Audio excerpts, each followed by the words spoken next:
नमस्कार दोस्तों। आज हम लोक शिक्षा संचालनालय मध्य प्रदेश भोपाल द्वारा जारी प्रश्न बैंक 2022 कक्षा 10वीं विज्ञान पाठ 1 रासायनिक अभिक्रियाएं एवं समीकरण में अति लघुत्तरीय प्रश्नों को पढ़ेंगे, जिनसे आपके 2 अंक के प्रश्न पूछे जाएंगे। तो चलिए दोस्तों, अपना पहला प्रश्न लेकर चलते हैं। तो पहला प्रश्न है, ऊष्माक्षेपी अभिक्रिया किसे कहते हैं? एक उदाहरण लिखिए। तो ऊष्माक्षेपी अभिक्रिया क्या होती है कि जिस रासायनिक अभिक्रिया में उत्पादों के साथ ऊष्मा भी निकलती हो, वह ऊष्माक्षेपी अभिक्रिया कहलाती है। अगर हम उदाहरण की बात करें तो CH4 यानी कि मीथेन गैस के साथ हम अगर O2 यानी ऑक्सीजन गैस को अगर मिलाते हैं तो हमें CO2 गैस साथ में यानी कार्बन डाइऑक्साइड और साथ में हमारा H2O भी जो पानी होता है वो भाप के रूप में बाहर निकलता है, और साथ में हमें ऊर्जा की भी प्राप्ति होती है। तो ऊष्माक्षेपी अभिक्रिया को आप आसानी से समझ गए होंगे कि वे रासायनिक अभिक्रियाएं जिनमें उत्पादों के साथ ऊष्मा भी निकलती है, ऊष्माक्षेपी अभिक्रियाएं कहलाती हैं। तो अब चलिए दोस्तों, दूसरा क्वेश्चन देखते हैं। दूसरा क्वेश्चन है, ऊष्मा शोषी अभिक्रिया किसे कहते हैं? एक उदाहरण लिखिए।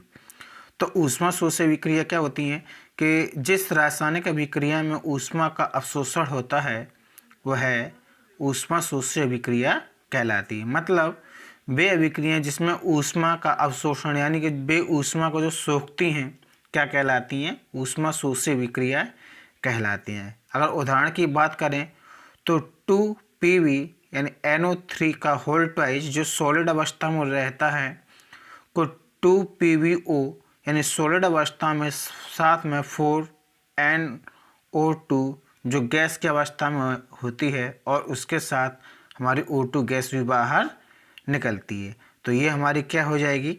ऊष्मा शोषी अभिक्रिया कहलाएगी। अब चलिए दोस्तों, इसी प्रकार अब हम अपना तीसरा प्रश्न पढ़ते हैं। तीसरा प्रश्न दिया है, श्वसन को ऊष्माक्षेपी अभिक्रिया क्यों कहते हैं? तो ध्यान रखिए दोस्तों, श्वसन क्या है? हमारी एक मैंद दहन ऑक्सीकरण की अभिक्रिया है जिसमें कार्बन डाइऑक्साइड, जल वाष्प और ATP के रूप में ऊष्मा बाहर निकलती है, और इसी क्रिया को हम लोग क्या कहते हैं? ऊष्माक्षेपी अभिक्रिया कहते हैं। तो उम्मीद करता हूँ समझ गए होंगे कि ऊष्माक्षेपी अभिक्रिया क्या है। यह एक मंद दहन ऑक्सीकरण की अभिक्रिया है जिसमें कार्बन डाइऑक्साइड, जल वाष्प एवं ATP के रूप में ऊष्मा बाहर निकलती है, और इसे ही हम ऊष्माक्षेपी अभिक्रिया कहते हैं। चलिए दोस्तों, अपना अगले प्रश्न की तरफ बात करते हैं, रुख करते हैं। अगला प्रश्न है, अवक्षेपण अभिक्रिया किसे कहते हैं? एक उदाहरण समझाइए। तो अवक्षेपण जब अभिक्रिया की हम बात करें तो अवक्षेपण अभिक्रिया हमारी क्या होती है कि जब दो क्रियाकारकों यानी कि अभिकारकों के विलयन आपस में अभिक्रिया करके अविलेय यानी ठोस पदार्थ बनाते हैं, तो उस विलयन में उस ठोस के कण अवक्षेपित हो जाते हैं, और इस क्रिया को अवक्षेपण अभिक्रिया कहते हैं। अगर एक उदाहरण की बात करें तो उदाहरण हो जाएगा BaCl2 जो एक्वा के रूप में पाया जाता है, साथ में Na2SO4 ये भी हमारा एक्वा के रूप में पाया जाएगा। अब आगे जब हम इसके साथ अभिक्रिया करेंगे, इन दोनों की अभिक्रिया करेंगे, तो अभिक्रिया के रूप में हमें क्या प्राप्त होगा? BaSO4 सॉलिड अवस्था में, साथ ही NaCl हमारा एक्वा के रूप में हमें प्राप्त होगा।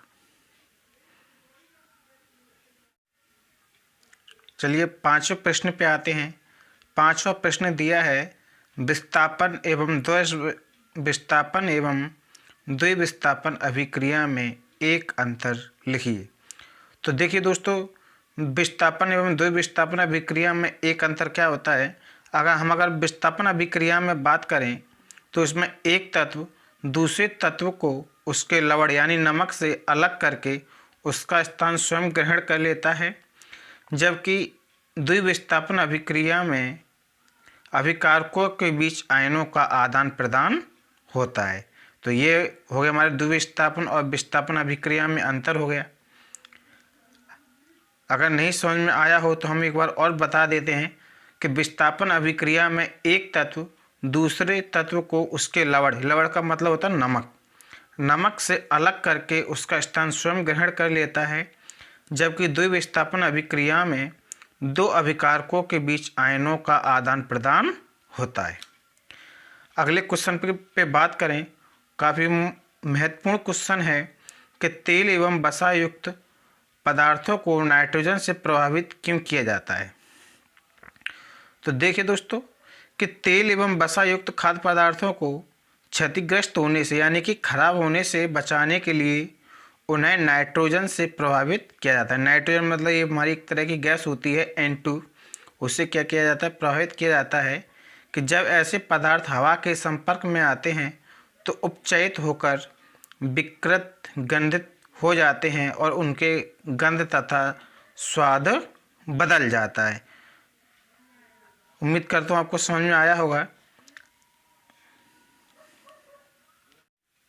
तो चलिए दोस्तों, ये हमारा काफ़ी महत्वपूर्ण प्रश्न है कि सोडियम को मिट्टी के तेल यानी कि केरोसिन में डुबोकर क्यों रखा जाता है। कि सोडियम बहुत सक्रिय धातु है जो वायु में उपस्थित ऑक्सीजन से क्रिया करके आग पकड़ लेती है और सोडियम ऑक्साइड बनाती है। यह पानी से क्रिया करके सोडियम हाइड्रोक्साइड और हाइड्रोजन उत्पन्न करती है, इसलिए इसे मिट्टी के तेल में डुबोकर रखा जाता है। उम्मीद करता हूँ आप लोगों को समझ में आया होगा। इम्पोर्टेंट क्वेश्चन है, अगर समझ में ना आए तो वीडियो को थोड़ा सा रिवाइज करके आप इसको समझ लेना। अगला क्वेश्चन है, वायु में जलाने के पूर्व मैग्नीशियम रिबन को साफ क्यों किया जाता है। मैग्नीशियम रिबन के ऊपर क्या होता है, एक मैग्नीशियम ऑक्साइड की परत जमी रहती है और उसे हटाने के लिए वायु में जलाने से पूर्व मैग्नीशियम रिबन को क्या किया जाता है, साफ किया जाता है, क्योंकि यह परत मैग्नीशियम रिबन को ऑक्सीजन से क्रिया करने से रोकती है। तो समझ में आया होगा कि वायु में जलाने के पूर्व मैग्नीशियम रिबन को साफ क्यों किया जाता है, क्योंकि इनके ऊपर मैग्नीशियम ऑक्साइड की परत जमी रहती है, जिसे हटाने के लिए वायु में जलाने से पूर्व मैग्नीशियम रिबन को क्या किया जाता है, साफ किया जाता है, क्योंकि इस परत पर मैग्नीशियम को ऑक्सीजन से क्रिया करने से रोकती है। अगला क्वेश्चन है, रेडॉक्स अभिक्रिया किसे कहते हैं, एक उदाहरण दीजिए। काफ़ी महत्वपूर्ण प्रश्न है और इस साल इसके आने के लगभग 90% चांसेस हैं।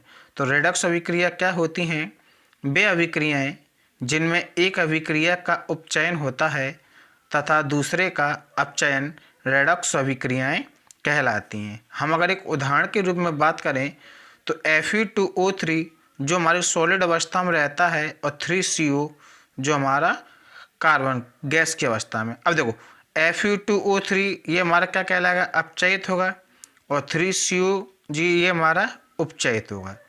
जब हम इन दोनों की क्रियाएं करेंगे तो हमें 2Fe सॉलिड अवस्था में प्राप्त होगा और साथ में 3CO2 जो कार्बन डाइऑक्साइड है वो हमें गैस के रूप में प्राप्त होगा। इसी प्रकार की अन्य वीडियो देखने के लिए आप हमारे चैनल को सब्सक्राइब कीजिए और बेल आइकन को प्रेस करके वीडियो को जितना हो सके ज़्यादा से ज़्यादा शेयर कीजिए।